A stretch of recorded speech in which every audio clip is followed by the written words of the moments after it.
दास्तानगोई में एक बार फिर से हूँ मैं आप लोगों के साथ, आपका हमराज़ आरजे अभिनव। और शुरू करता हूँ आज का दास्तानगोई।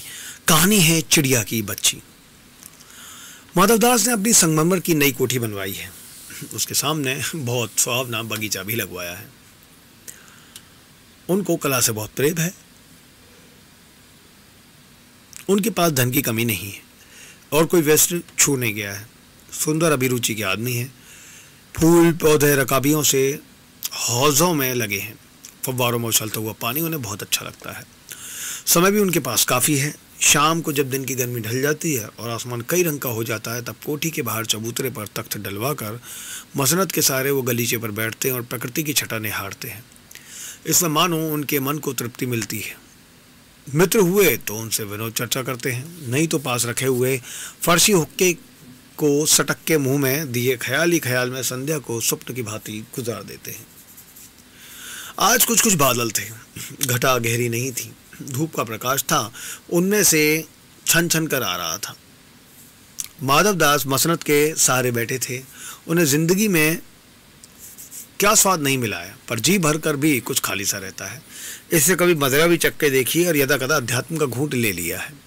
ऐसे ही ये वो करते खुमारी में दिन बीते हैं। उस दिन संध्या समय उनको देखते देखते सामने गुलाब की डाली पर एक चिड़िया आन बैठी। चिड़िया बहुत सुंदर थी। उनकी गर्दन बीच में गहरी लाल थी और गुलाबी होते होते किनारों पर जरा जरा नीली पड़ गई। पंख ऊपर से चमकदार स्याह थे। उसका नन्हा सा सिर तो बहुत ही प्यारा लगता था और शरीर पर चित्र विचित्र चित्रकारी थी। चिड़िया को मानो माधवदास की सत्ता का कुछ पता नहीं था और मानो तनिक देर का आराम भी उसे नहीं चाहिए था। अभी पर हिलाती थी, अभी फुदकती थी। वो खूब खुश मालूम होती थी। अपनी नन्ही सी चोंच से प्यारी प्यारी आवाज निकाल रही थी। माधवदास को वो चिड़िया बड़ी मनभावनी लगी। उसकी स्वच्छंदता बड़ी प्यारी सी जान पड़ती थी।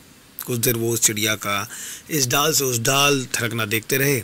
इस समय वो अपना बहुत कुछ भूल गए। उन्होंने उस चिड़िया से कहा, आओ, तुम बड़ी अच्छी आई। ये बगीचा तुम लोगों के बिना सूना लगता है। सुनो चिड़िया, तुम खुशी से ये समझो, ये बगीचा मैंने तुम्हारे लिए ही बनवाया है। तुम बेकट के यहाँ आया करो। चिड़िया पहले तो असावधान रही, फिर ये जान करके बात उसी से की जा रही वो एकाएक तो घबराई।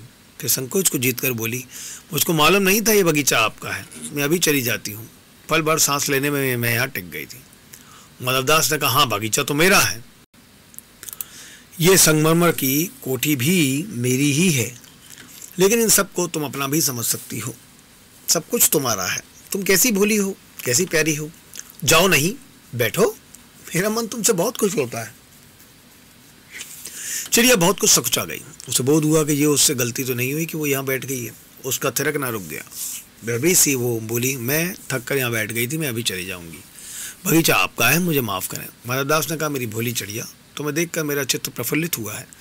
मेरा महल भी सुना है, वहाँ कोई भी चहचहाता नहीं है। तुम्हें देखकर मेरी रानियों का जी बहलेगा। तुम कैसी प्यारी हो, यहाँ ही तुम क्यों ना रहो। चिड़िया बोली, मैं माँ के पास जा रही हूँ। सूरज की धूप खाने और हवा से खेलने और फूलों से बात करने में मैं ज़रा घर से उड़ाई थी। अब सांझ हो गई और मैं माँ के पास जा रही हूँ। तो अभी अभी मैं चली जा रही हूँ। आप सोच ना करें। माधवदास ने कहा, प्यारी चिड़िया, पगली मत बनो। देखो तुम्हारे चारों तरफ कैसी बहार है। देखो वो पानी खेल रहा है, उधर गुलाब हंस रहा है। भीतर महल में चलो, जाने क्या कहना पाओगी। मेरा दिल वीरान है, वहाँ कब हंसी सुनने को मिलती है। मेरे पास बहुत सा सोना मोती है। सोने का एक बहुत सुंदर घर मैं तुम्हें बनवा दूंगा। मोतियों की झालर उसमें लटकेगी। तुम मुझे खुश रखना, और तुम्हें क्या चाहिए। माँ के पास बताओ क्या है। तुम यहाँ ही सुख से रहो मेरी भोली चिड़िया। चिड़िया इन बातों से बहुत डर गई। वो बोली, मैं भटक कर निक आराम के लिए इस डाली पर रुक गई थी। अब भूल कर भी ऐसी गलती नहीं होगी। मैं अभी यहाँ से उड़ी जा रही हूँ। तुम्हारी बात तो मेरी समझ में नहीं आती है। मेरी माँ के घोंसले से बाहर बहुतेरी सुनहरी धूप बिखरी रहती है। मुझे और क्या करना है। 2 दाने माला दे दीजिए, और जब मैं पर खोलने बाहर जाती हूँ तो माँ मेरी बाट जोती देती रहती है। मुझे तुम और कुछ मत समझो, मैं अपनी माँ की हूँ। माधवदास ने कहा, भोली चिड़िया, तुम कहाँ रहती हो। तुम मुझे नहीं जानती हो। मैं माँ को जानती हूँ, भाई बहनों को जानती हूँ, सूरज को और उसकी धूप को जानती हूँ, घास पानी और फूलों को जानती हूँ। महामान्य तुम कौन हो, मैं तुमको नहीं जानती। तुम भोली हो चिड़िया, मुझको नहीं जाना, तब तुमने कुछ नहीं जाना। मैं ही तो हूँ सेठ माधवदास। मेरे पास क्या नहीं है, जो मांगो मैं वही दे सकता हूँ। पर मेरी तो छोटी सी जान है, आपके पास सब कुछ है, तुम मुझे जाने दीजिए। चिड़िया, तू निरी अनजान है। मुझे खुश करेगी तो मैं तुझे माला माल कर सकता हूँ। तुम सेठ हो, मैं नहीं जानती सेठ क्या होता है, पर सेठ कोई बड़ी बात होती होगी।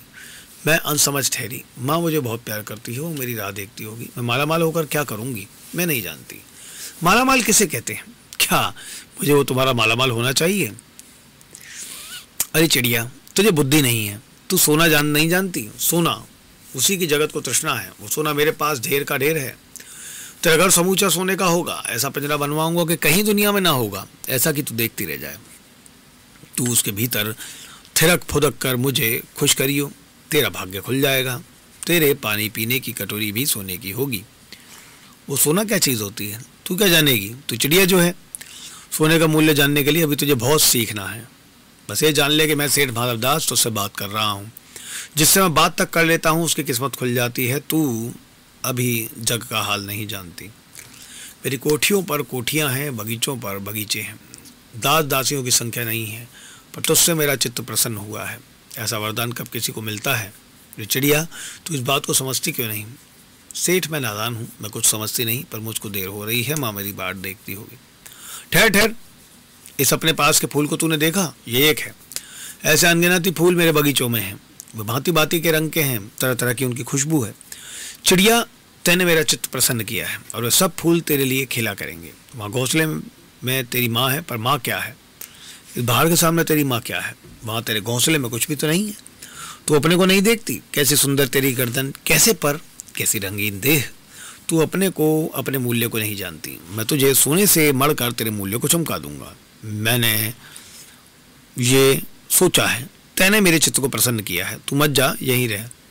सेठ, मैं अपने को नहीं जानती, इतना जानती हूँ कि माँ मेरी माँ है, मुझे प्यार करती है और मुझको यहाँ देर हो रही है। सेठ, मुझे यहाँ रात मत करो, रात में अंधेरा बहुत हो जाता है और मैं राह भूल जाऊँगी। अच्छा चिड़िया, जाती हो तो जाओ, पर इस बगीचे को अपना ही समझो, मुझको भी अपना ही समझो। तुम बड़ी सुंदर हो। ये कहने के साथ ही सेठ ने एक बटन दबा दिया। उसके दबने से दूर कोठी के अंदर आवाज़ आई, जिसे सुनकर एक दास झटपट भाग कर बाहर आया। ये सब क्षण भर में हो गया और चिड़िया कुछ भी नहीं समझी। सेठ कहते रहे, तुम अभी माँ के पास अवश्य जाओ, माँ बाट देखती होगी, पर कल आओगी ना? कल आना, परसों आना, रोज रोज आना, तुम बड़ी सुंदर लगती हो।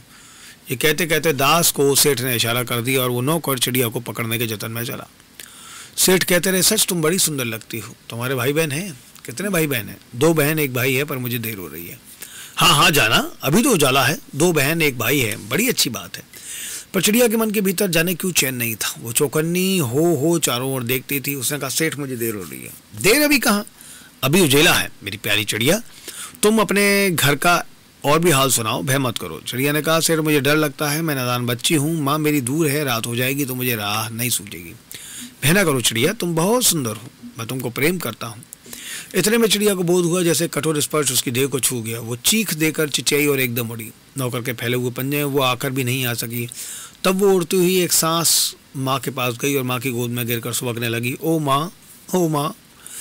माँ ने बच्ची को छाती से चिपटा कर पूछा, क्या है मेरी बच्ची, क्या है? पर बच्ची काँप काँप कर माँ की छाती में और चिपक गई। बोली कुछ नहीं, बस सुबकती रही। ओ माँ, ओ माँ। बड़ी देर में उसे ढांढस बंधा और तब वो पलक मीच उस छाती में ही चिपक गई, सो गई, जैसे कि अब पलक ना खोलेगी।